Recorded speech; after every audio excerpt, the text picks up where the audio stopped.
So if we try to solve this system using our normal tricks, like we can multiply the entire bottom equation by 4. That way I have negative 4x and 4x on top of each other. This is going to be, the top one's still negative 4x plus 8y equals 28. And then the bottom we got 4x minus 8y equals negative 28. Now if you use the addition method and add these up, you might already smell that something's wrong here, right? Because this cancels out, this cancels out, this cancels out. Look, this is 0 on the left side and equals 0 on the right side. That's a true statement, right? 0 does equal 0. If we were to simplify and we got like 2 equals 2 or negative 5 equals negative 5, those are true statements. So what that means is that it doesn't matter what x and y are. Well, actually, sorry, I should back that up. It means that there's an infinite amount of answers that will make this work. We couldn't come up with just one x and one y. We came up with just true statements, so that means there's an infinite amount of answers.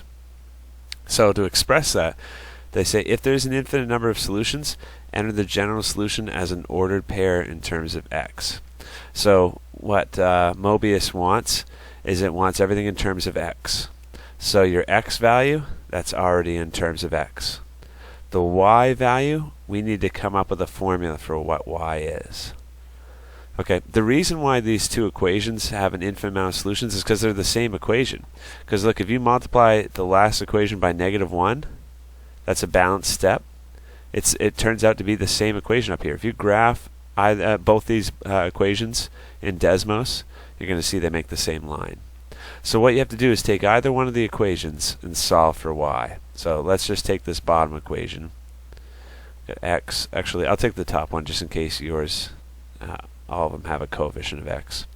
So we got negative 4x plus 8y equals 28. I want to solve for y. That way I have an expression of y in terms of x. So I'm going to add 4x to both sides.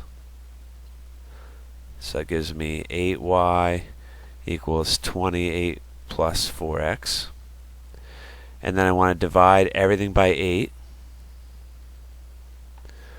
And so y equals 28 over 8. We can simplify that in just a bit. Equals 4x over 8, so that's 1x over 2 if we simplify.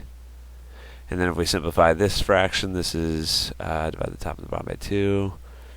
No, divide the top and the bottom by 4 is easiest. So, oh, I can't do this. That's 7 over 2 when you divide the top and the bottom by 2. So this is what Mobius wants for the y value, okay?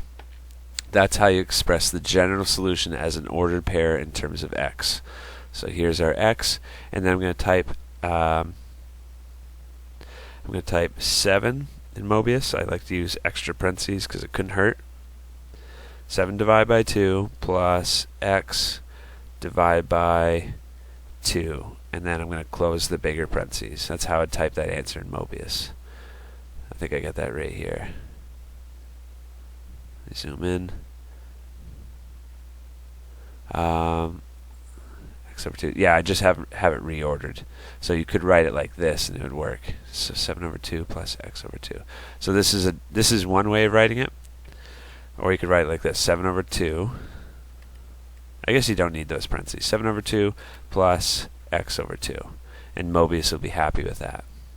Okay, so I know that one's a little bit different than the other questions because there's an infinite amount of solutions there.